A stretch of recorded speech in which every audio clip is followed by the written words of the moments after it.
तो आज हम लोग चैप्टर 3 स्टार्ट करते हैं, चार्ज ऑफ जीएसटी। इससे पहले 2 चैप्टर हो चुका है जीएसटी का, सी एंड सी में इंटर के लिए एप्लीकेबल है। क्या हो चुका है? जीएसटी का इंट्रोडक्शन क्लासेस चैप्टर 1 था, एंड चैप्टर 2 सप्लाई के ऊपर डिटेल में हम लोग किए। इसका रिकॉर्डिंग यूट्यूब में very soon I will upload. Now charge of GST, इस चैप्टर हम लोग क्या क्या सीखेंगे बेसिकली। इसमें जो 2 मेजर इंपॉर्टेंट कंसेप्ट है वो है तुम्हारा एक आरसीएम, रिवर्स चार्ज मैकेनिज्म। दूसरा है तुम्हारा कंपोजिशन लेवी। ठीक है, ये 2 को हम लोग डिटेल में सीखेंगे। उसके बाद कुछ कुछ चीज़ जो यहाँ पे है वो तुम लोग को ऑलरेडी पता है, तो जस्ट एक बार के लिए आई गो थ्रू इट, एक बार के लिए जस्ट। बट मेन तुम्हारे इस चैप्टर में जो न्यू तुम लोग सीखोगी, which is new to you, that is RCM, short में बोलता है, बट फुल फॉर्म है रिवर्स चार्ज मैकेनिज्म। ये क्या होता है, नहीं होता है, पूरा डिटेल में कराएंगे। एंड कंपोजिशन लेवी, जैसे कि स्टार्टिंग जीएसटी का हम लोग basically RCM and composition levy के ऊपर डिस्कस करेंगे। ठीक है, तो अब आ जाते हैं इसमें चैप्टर ओवरव्यू में। इस चैप्टर का पर्पस क्या है कि कैसे सीजीएसटी एसजीएसटी लेवी होता है, कौन सा सेक्शन के हिसाब से। जैसे कि फर्स्ट क्लास में, इंट्रोडक्शन क्लास में हम लोग डिस्कस किए थे सर, इंट्रा स्टेट सेल पे हम लोग सीजीएसटी एसजीएसटी होता है, वहाँ पे जस्ट डिस्कस किए थे। यहाँ पे एक सेक्शन बताए कौन सा सेक्शन का वजह से होता है।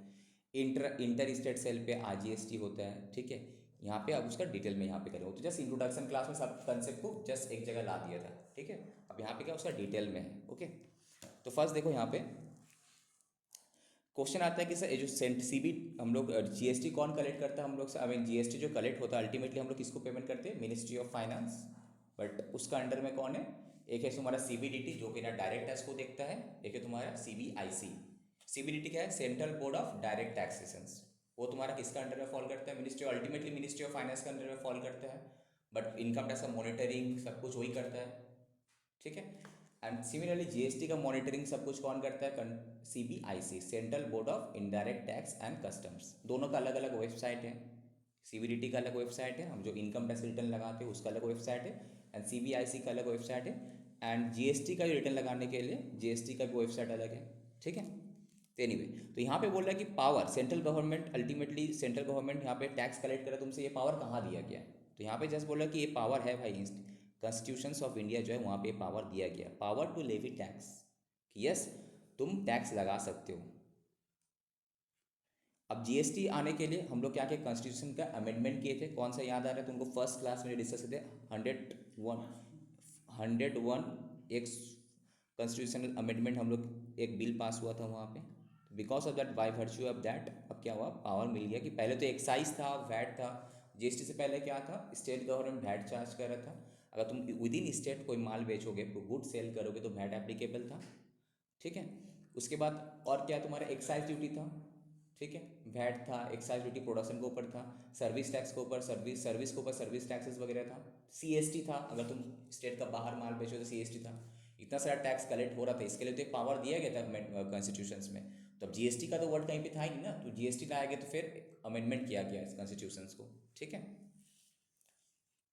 नाउ बोल रहा कि भाई जीएसटी कब लगेगा। यहाँ पे एक क्वेश्चन अराज होता है कि सर जीएसटी तो बोला कि गुड्स एंड सर्विसेज का ऊपर लगेगा फाइन, बट कब।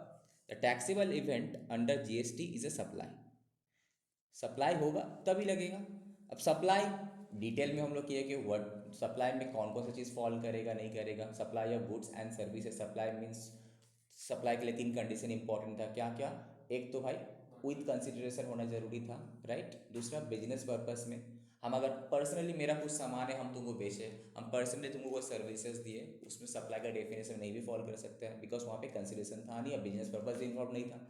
तो सप्लाई होने के लिए बिजनेस, हम जो सेलर है जो सप्लाई कर रहा है वो अपना बिजनेस पर्पस के लिए वो सामने वाला को बेच रहा है, बिजनेस खोल के बैठा है, that is why he is providing this service, he is selling the goods. दूसरा विथ कंसिडरेशन, पैसा भी था वहाँ पे, तब जाके सप्लाई हो रहा था। सामने वाला जो सेलर है सप्लाई वो B2B कर सकता है, एक बिजनेस टू दूसरा बिजनेस कर सकता है, B2C माने हम फाइनल कंज्यूमर को, फाइनल कस्टमर को भी बेच सकते हैं। सो द यूज़र जो है वो जीएसटी में रजिस्टर्ड हो ना हो, उससे इसको सामने वाले को फर्क नहीं पड़ता। जो सामने वाला सप्लाई कर रहा है वो जीएसटी में अगर रजिस्टर्ड है, ठीक है, अब वो जो गुड्स बेच रहा है तो उस गुड्स में अगर जीएसटी एप्लीकेबल है तो तुम्हारा उसके लिए टैक्सेबल इवेंट में वो आएगा, जीएसटी वाला प्रोडक्ट बेच रहे हो। ठीक है, तो टैक्सेबल इवेंट सबसे सप्लाई का डेफिनेशन हम लोग चेक किए थे, जो हम लोग चैप्टर 2 में किए थे डिटेल्स में। नाउ बोलता है कि intra state supply, intra state supply क्या होता है, विद इन स्टेट कि आउटसाइड स्टेट, कौन सा? With in state. सपोज जो सेलर है एंड जो बायर है दोनों एक ही स्टेट में है। हम सब कुछ भी बिजनेस करते, सपोज हम स्टील प्रोडक्ट बेचते हैं तो मेरा यहीं पे, हम सेलर है, हम अगर within state West Bengal के अंदर कहीं पे भी अगर माल बेचते हैं तो लोकेशन ऑफ द सप्लायर मेरा लोकेशन, और जो रिसीव और प्लेस ऑफ सप्लाई जिसको हम माल बेच रहे that is a place of supply. Normally हम लोग क्या बोलते हैं पता है? बायर का लोकेशन एंड सेलर का लोकेशन, वो गलत है। जीएसटी में एक्चुअली दो वर्ड यूज़ किया गया, that is the location of the supplier and place of supply. तुम कौन सी जगह पे सप्लाई कर रहे हो। नॉर्मली हम लोग देखते हैं कि सेलर और बायर अगर एक ही स्टेट में है तो इंटर स्टेट होता है, ये हो जाता है। बट बुक अगर तुम सही से करोगे इसको डिटेल में जब हम पढ़ाएंगे तो हम समझेंगे नहीं खाली बायर और सेलर देने से नहीं होता है। एक बात बताओ, जो सेलर है, जो हम मेरा जो बायर है उसका ऑफिस ऑल ओवर इंडिया में बहुत जगह हो सकता है, ठीक है। उसका पेमेंट कर रहा होगा हेड ऑफिस, उसका बिलिंग हो रहा होगा हेड ऑफिस, और वो बोला कि तुम एक काम करो, तुम मेरा कोलकाता में ऑफिस है वहाँ डिलीवरी करो, तब क्या होगा तुम्हारा हिसाब से? एक सिनेरियो लेते हैं, जैसे कि नॉर्मली सबको यही बोलते हैं कि इंट्रा स्टेट सप्लाई क्या होता है? विद इन स्टेट, मतलब बायर एंड सेलर एक ही जगह पे होगा। पर अब सिनेरियो अगर हमको ऐसा देते हैं, सपोज एक कंपनी उसका अक्रॉस इंडिया में उसका ऑफिस है, अक्रॉस इंडिया में उसका जीएसटी, हर स्टेट का अलग अलग जीएसटी का नंबर होता है, तुम लोग पता है। हर स्टेट में एक कंपनी है बट मल्टीपल ब्रांचेस है, मल्टीपल ऑफिसेस है, तो स्टेट वाइज उसका अलग अलग रजिस्ट्रेशन होता है, ठीक है। तो उसको हम लोग डिस्टिंक्ट पर्सन बोलते हैं जीएसटी में। अब सपोज दिल्ली में एक ऑफिस है, वो हेड ऑफिस, सपोज एक कंपनी एबीसी लिमिटेड, उसका हेड ऑफिस है दिल्ली में। वो हमको ऑर्डर दिया कि XYZ, हम मेरा कंपनी नाम है साहिद कंपनी लिमिटेड, ओके। अब ऑर्डर दिया कि हमको इतना टन माल चाहिए, तो आप कुछ मेरा कोलकाता का ऑफिस में भेजो, कुछ मेरा राजस्थान का ऑफिस में भेजो, ठीक है। तो हम क्या किया, बिलिंग वो हम पूछे तो बिलिंग किसका नाम में होगा, तो बोला बिलिंग ऑफ हेड ऑफिस, जो दिल्ली वाला एड्रेस है, दिल्ली वाला एड्रेस में दो, ठीक है। पेमेंट भी आप तक तो दिल्ली वाला ऑफिस ही मेरा करेगा, मतलब ओके। तो दैट इज यहाँ पे मेरा सिनेरियो में क्या हो गया, बायर लोग जो सप्लायर तो ठीक है एक स्टेट का हुआ, बट बायर तुम्हारा हिसाब से तो डिफरेंट हो गया। बट यहाँ पे प्लेस ऑफ सप्लाई का रूल, यहाँ पे अगर देखेगा तो यहाँ पे बोलता है अल्टीमेटली माल हम कहाँ पे भेज रहे हैं, दैट इज इंपॉर्टेंट। तो माल कहाँ जा रहा है? कोलकाता में नहीं जा रहा है, तो विद इन स्टेट ही है, तो यहाँ पे इंटरेस्ट सप्लाई। तो ओनली बायर सेलर का कंसेप्ट जो गलत है एक्चुअली। जब हम प्लेस ऑफ सप्लाई जब चैप्टर करेंगे तब तुमको समझ में आएगा कि हाँ ओनली बायर सेलर देखने से नहीं होगा, हमको प्लेस द वर्ड दो है। What is the two important word? एक है तुम्हारा location of the supplier and दूसरा POS, प्लेस ऑफ सप्लाई। ये दोनों अगर सेम स्टेट है तब जाके हम लोग बोलते हैं इंट्रा स्टेट सप्लाई। तब जाके कौन सा टैक्स लगता है भाई? जीएसटी जो है हाफ ऑफ हो जाता है, जो भी रेट होगा टैक्स का, CGST एंड SGST। ये सेंट्रल गवर्नमेंट, ये स्टेट गवर्नमेंट के पास चले जाता है, ठीक है। बिकॉज जीएसटी का एक डेस्टिनेशन बेस्ड टैक्स है, जो स्टेट में अल्टीमेटली माल जा रहा है उसी स्टेट को मिलना चाहिए। बाद में ये सामने वाला एक गुड्स किसी और स्टेट को भेजेगा तो ये रेवेन्यू फिर वहाँ, ये टैक्स वहाँ ट्रांसफर हो जाता है, बिकॉज ऑफ क्रेडिट मिल जाता है। याद आ रहा है जो हम फर्स्ट क्लास डिटेल में बोले थे, अल्टीमेटली कहाँ जाके पहुँच रुकेगा? जो फाइनल स्टेट जहाँ पे गुड्स, जो फाइनल कंज्यूमर जो स्टेट में इस गुड्स को फाइनली प्रोक्योर किया होगा, वहाँ का गवर्नमेंट को अल्टीमेटली पैसे मिलने वाला है। बिकॉज इससे पहले स्टेट में क्या, स्टेज में क्या हुआ होगा, सब क्रेडिट मिलते गया मिलते गया मिलते गया, जो हम फर्स्ट क्लास में किए थे, ठीक है। चलो, तो वही बोल रहे हैं यहाँ पे इंटर स्टेट सप्लाई अगर होगा तो क्या इन्वॉल्व होगा? CGST एंड SGST, या फिर UTGST, यूनिट 7 यूनियन टेरिटरी हम लोगों का था, ठीक है। तो वहाँ पे UTGST, CGST एंड दूसरा SGST नहीं होके क्या होगा? ये नहीं होके क्या होगा? UTGST, अगर यूनियन टेरिटरी में बिका है तो CGST एंड UTGST। अगर नॉर्मल स्टेट सब में अदर देन यूनियन टेरिटरी तो CGST एंड SGST, राइट। तो इंटरेस्टेड सप्लाई, तुम इस कंसेप्शन तुम लोग हटा देना कि buyer and seller, no. Location of the supplier and place of supply important है, नॉट बायर एंड सेलर, ठीक है। वो सब कुछ जो लोग नहीं समझते GST वो लोग बोलता है ऐसी, थोड़ा समझ जाना कंसेप्ट में। अब है IGST हम लोग को पता है इंटर स्टेट सप्लाई। अब इंटर स्टेट सप्लाई क्या होता है डिटेल में हम लोग कहते हैं, बस location of the supplier and place of supply two different state होना चाहिए, या फिर एक स्टेट एक union territory, two different union territory, कुछ भी हो सकता है, बट दो अलग अलग स्टेट होगा, एक स्टेट है एक यूनियन टेरिटरी है, कुछ भी हो सकता है, ठीक है। तब जाके इंटर स्टेट सप्लाई, तब पूरा टैक्स फर्स्ट कौन कलेक्ट करेगा? सेंट्रल गवर्नमेंट डायरेक्टली कलेक्ट करेगा IGST हिसाब से, तो वहाँ पे IGST चार्ज होता है। एनीवे तो ये जो तुम्हारा प्रोविजंस है कि तुम भाई CGST and CGST SGST charge कर सकते हो, IGST चार्ज, ये सब कहाँ लिखा हुआ है? CGST एक्ट 2017 पास हुआ था। जब GST आया 1 जुलाई 2017 में, GST जब इम्प्लीमेंट हुआ, उससे पहले सब CGST एक्ट वगैरह सब पार्लियामेंट में पास हुआ। तो CGST एक्ट 2017 का जो सेक्शन 9 है, ये तुम्हारा पावर, ये तुम्हारा बोलता है कि भाई इस तरह से तुमको GST कलेक्ट करना है। अगेन सेम चीज़ अगर IGST के हिसाब से देखें तो ये सेक्शन 5 हो जाएगा ऑफ द IGST एक्ट 2017। ठीक है, अब इस ये चीज़ हम डिटेल में पढ़ते हैं हम लोग यहाँ पे। ठीक है, नया कुछ भी आज तुम लोग अभी अभी नहीं सीखेगा, जब RCM में तब नया सीखेगा एंड कंपोजिशन। अभी जस्ट ये फर्स्ट क्लास के और डिटेल में हम लोग कर रहे हैं यहाँ पे। इंटरेस्टेड सप्लाई क्या है? वही जो बोला, location of the supplier and place of supply. Okay, तो एक इंपॉर्टेंट क्या है? लोकेशन ऑफ द सप्लायर, दूसरा क्या है? Place of supply. अगर सेम स्टेट में हुआ या फिर सेम यूनियन टेरिटरी हुआ, सपोज वेस्ट बंगाल का अंदर, लोकेशन ऑफ द सप्लायर का लोकेशन भी वेस्ट बंगाल अंदर, अब प्लेस ऑफ सप्लाई जहाँ पे माल जा रहा है वो भी वेस्ट बंगाल ही है, तो तुम्हारा इन सेम स्टेट हुआ, तब जाके बोलेंगे इंटर स्टेट सप्लाई, इंट्रा। और यूनियन टेरिटरी का अंदर ही अगर हुआ तो तब भी बोलेंगे इंट्रा स्टेट सप्लाई। ठीक है, अब इंटर स्टेट क्या होगा? अगर place of supply and location of the supply two different state, suppose West Bengal and Delhi, location of the supplier West Bengal है, प्लेस ऑफ सप्लाई माल कहाँ भेज रहे हैं? हम दिल्ली भेज रहे हैं, तो दो अलग अलग हो गया, तो inter state supply. Two different union territories, suppose एक लक्षद्वीप अंडमान निकोबार हो गया और तुम्हारा हो गया कुछ भी, दो यूनियन टेरिटरीज हो गया। ठीक है, दमन द्वीप कुछ भी, तो वहाँ पे तुम्हारा क्या अलग अलग यूनियन टेरिटरी हो गया, वह एक स्टेट एक यूनियन टेरिटरी, कुछ भी सिनेरियो हो सकता है। ठीक है, उसको हम लोग इंटर स्टेट सप्लाई बोलेंगे। ठीक है,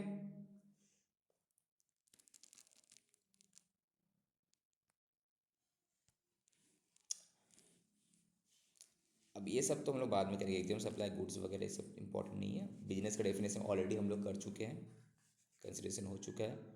पर्सन्स क्या होता है यहाँ पे तुम लोग पता है, इनकम टैक्स पर्सन्स होता है। यहाँ पे person individual, HUF company, firm, partnership firm, same as income tax में जैसे होता है हम लोगों का।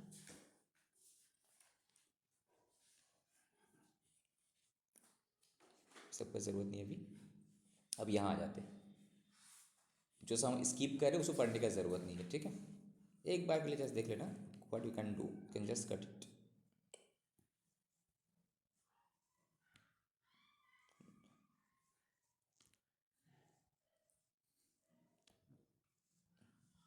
ठीक है, छोटा हो गया। अब क्या बोला यहाँ पे, CGST एक्ट 2017 जो है, it extends to whole of India.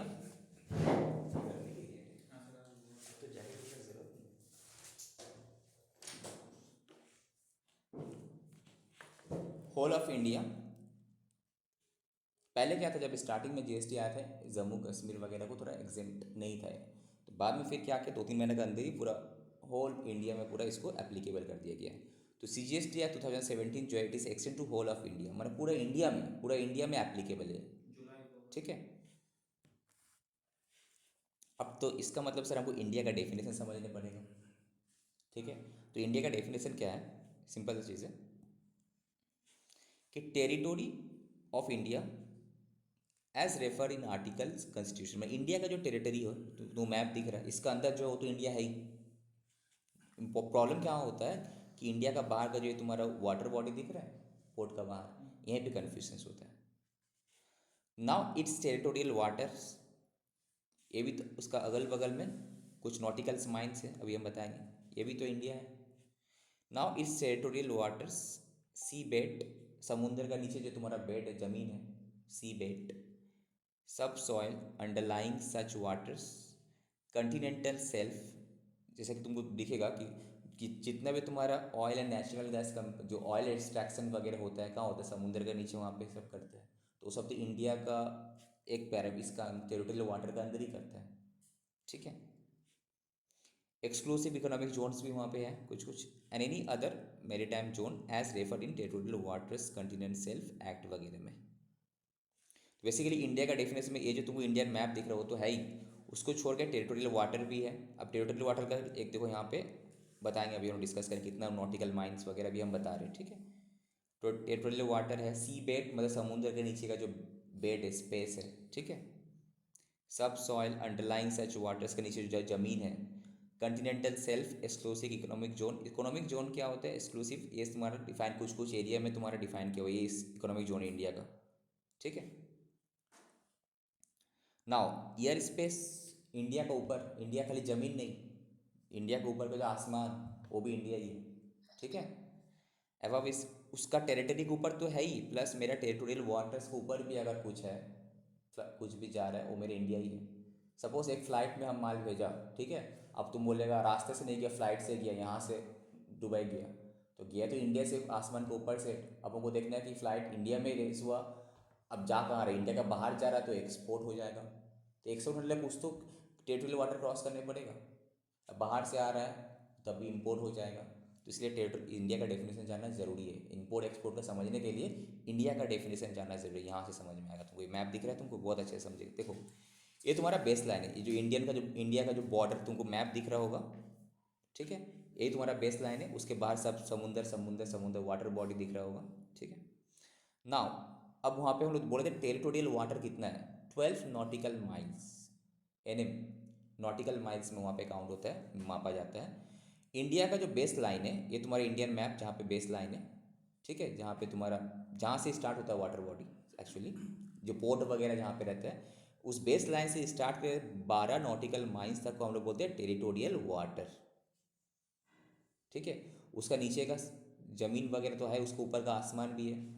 दूसरा वहाँ पे बोला था ना कंटिनेंटल जोन कितना, 24 नॉटिकल माइल, वो भी इंडिया है।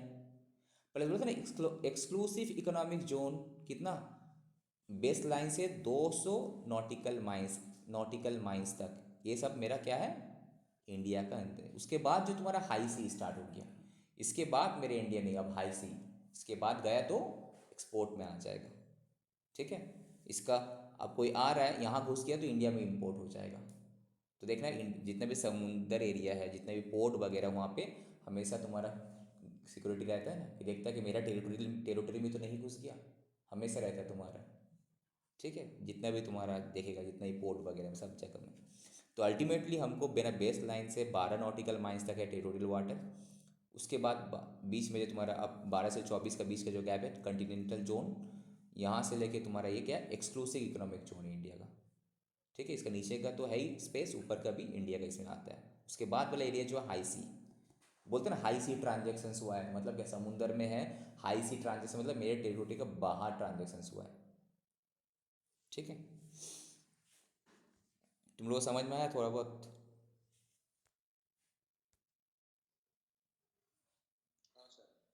ठीक है। हाई सी ट्रांजेक्शन एक बार बोलिए तो। हाई सी ट्रांजेक्शन मतलब क्या हुआ, जैसे कि हम बोला तुम्हारा ये एरिया दिख रहा है तुमको, इसके बाद जो तुम्हारा ट्रांजेक्शन, हाई सी ट्रांजेक्शन्स, मतलब फॉर एग्जांपल हम तुमको एक्सपोर्ट कर रहे, इसके इस एरिया, इसको क्रॉस करेगा तभी ना मेरा एक्सपोर्ट स्टार्ट होगा। इंपोर्ट कर रहे, इसको क्रॉस करेगा तब मेरा अंदर आएगा, तब जाके इंपोर्ट होगा। अब कोई ट्रांजेक्शन यहीं स्टार्ट हो, यहीं ख़त्म हो गया ना, ही मेरा हमसे कोई रिलेटेड ही नहीं है, ठीक है।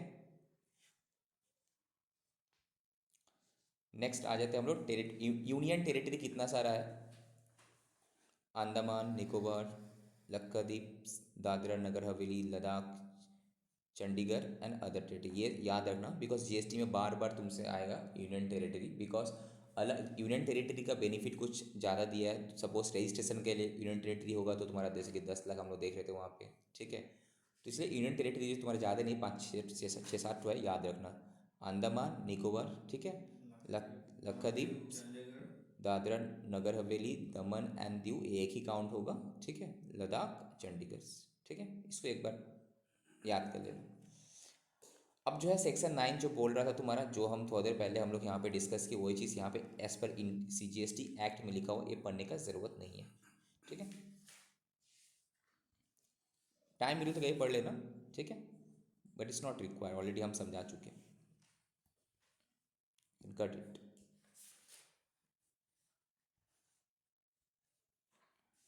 अब मेन है तुमको एनालिसिस है, बिकॉज इससे तुमको कुछ समझ नहीं है। जब भी तुम्हारा देखा एक्ट का लैंग्वेज, अगर हम तुमको CGST एक्ट, ये वेबसाइट में अवेलेबल होता है, डाउनलोड तुम लोग को बताए थे। तुमको अगर कभी एक्ट पढ़ना है ना CGST का, देखो वेबसाइट में आना,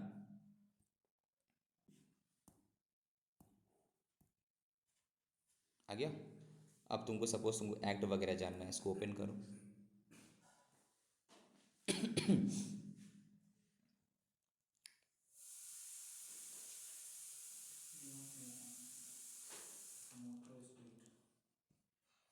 ये दिख रहा है, जीएसटी में क्लिक करो, यहाँ एक्ट रूल्स, ये जो तुम्हारा समटाइम्स बोलते हैं ना जीएसटी में अमेंडमेंट आया है सर, अमेंडमेंट है, तो तुमको चेक कहाँ से करना है, सिंपली तुम सीबीआईसी का वेबसाइट में आना, यहाँ पे जीएसटी में जाकर ये तुमको एक्ट रूल्स वगैरह में जाना, अमेंडमेंट सर्कुलर सब तुमको मिल जाएगा यहाँ पे। सपोज तुमको एक्ट क्लिक किया, हम एक्ट में क्लिक किया, अभी एक्ट खुल जाएगा।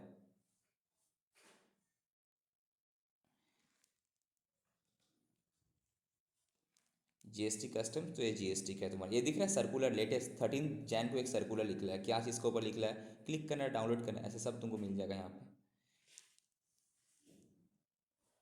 हमको चाहिए यहाँ पे एक्ट, तो एक्ट के लिए यहाँ पे सर्च करना पड़ेगा, एक्ट में जाओ, सर्च, इसमें बहुत सारा चीज़ है, बट यहाँ से रिटर्न का तुम्हारा रिटर्न के लिए अलग वेबसाइट बनाया गया है, ठीक है, GSTN बोल के है, एक अलग है। यार वो सर्विस टैक्स तो अब एप्लीकेबल है नहीं, ये सब एक्साइज वाला है, कस्टम्स वाला अभी भी चलेगा तुम्हारा, GST का तुम्हारा यहाँ पे है। ये वेबसाइट जान के रखना एक बार के लिए, CBIC का जो वेबसाइट है, यहीं से सब कोई जितना भी प्रोफेशनल लोग है, अमेंडमेंट आया कि नहीं आया, क्या चेंजेस आए, इसी को मॉनिटरिंग करते रहते हैं, ठीक है। सेम टाइप का तुम्हारा इसमें रहता है, CBDT रहता है, इसका तुमको मिलेगा इनकम टैक्स के लिए मिलेगा तुमको CBDT।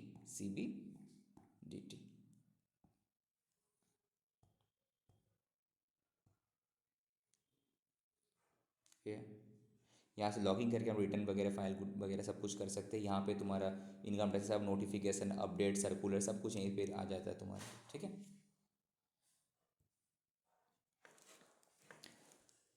CGST एक्ट का जो है यहाँ पे जो भी लिखा हुआ हम लोग यहाँ पे डिस्कस करें, एनालिसिस में, मेन एनालिसिस में फोकस करते हैं अब, ठीक।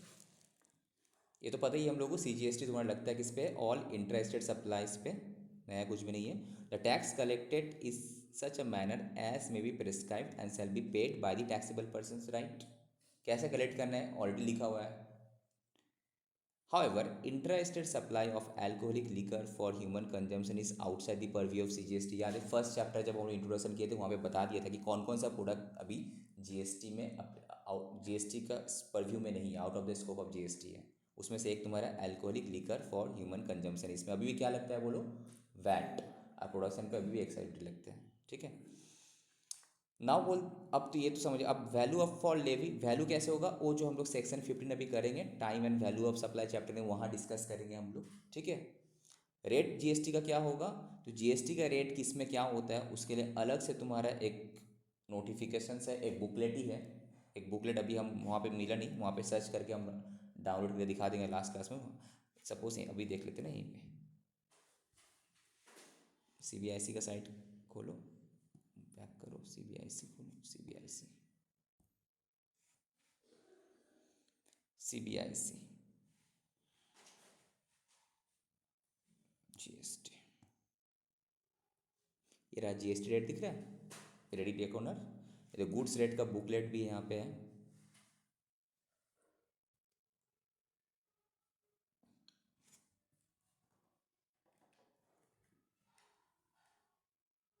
डाउनलोड ओके, यहीं पे तुमको मिल जाएगा गुड्स का रेट, यहाँ क्यों नहीं रहा है, यहीं से तुम्हारा डाउनलोड होता है, अभी हो नहीं रहा है, पता नहीं, समझ में नहीं आ रहा, बट यहीं से है तुम्हारा GST का रेट्स ऑन गुड्स में क्या क्या है, सर्विसेज में क्या क्या है, ठीक है। अब क्या है, तुम लोगों को पता है, तुम लोग तो बिजनेस वगैरह में से इन्वॉल्व हो, GST जो रेट क्या होगा डिपेंड करता है उसका HSN कोड क्या है, ठीक है। सबसे पहले हम लोग गुड्स का केसेस में क्या करने पड़ते हैं, फॉर गुड्स हम लोग सबसे, एक गुड्स अगर GST में आता है तो HSN कोड क्या है, अब depending on that HSN code उसका GST का रेट लिंक है, ठीक है। HSN कोड वाइज अलग अलग HSN कोड होगा, अलग अलग GST का रेट होगा, ठीक है। सेम सर्विस का क्या होता है, सर्विस क्लासिफिकेशन, दिख रहा क्लासिफिकेशन सर्विस, SSC, इसको वो हम लोग बोलते हैं SAC, SSC कोड। अब जैसे जैसे SSC कोड है, अलग अलग सर्विस का अलग अलग SSC कोड है, उसके ऊपर GST का रेट उस हिसाब से है, ठीक है। अगर तुमको सपोज GST में, सपोज जब फर्स्ट टाइम GST आया था तब हम लोग क्या किए थे, सबसे पहले एक्ट समझे, CGST, सबसे पहले हम लोग क्या किया, CGST एक्ट को पढ़े हम लोग, ठीक है, IGST एक्ट पढ़े। उसके बाद हमको देखना है कौन सप्लाई का डेफिनेशन में पढ़ लिए। फिर देखना है कि GST का गुड्स का जो टेबल है, गुड्स का रेट वगैरह क्या है, HSN कोड क्या है, सर्विस का क्लासिफिकेशन कोड क्या है, सर्विस का जो GST में क्या क्या रेट है सर्विस के ऊपर, ये सब पढ़ लिए तो तुम मोटा मोटी एक ओवरव्यू आइडिया हो जाएगा। ओके, ये सब प्रोडक्ट में सर GST है, इसमें ये रेट है, ये सब सर्विस में GST है, इसमें ये रेट है, इसमें GST का एग्जेम्प्ट है। तो उसके लिए तुमको एग्जेम्प्ट का भी लिस्ट जानना ज़रूरी है कि एग्जेम्प्ट क्या क्या है, तब नहीं अगर तुमको समझ में आएगा कंप्लीट, ठीक है।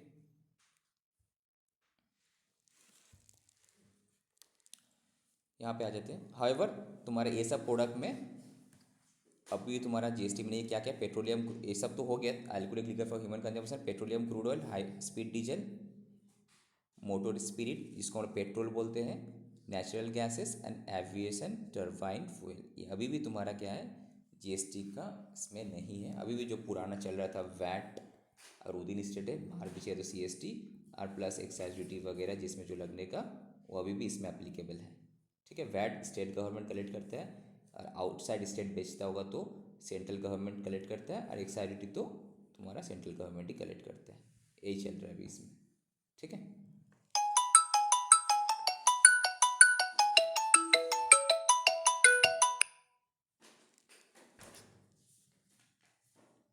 नेक्स्ट मेन टॉपिक में reverse charge mechanism, inter state क्या होता है वो तो सब पता है हम लोग, जो हम लोग सेक्शन अभी डिस्कस किया हम लोग वहाँ पे। अब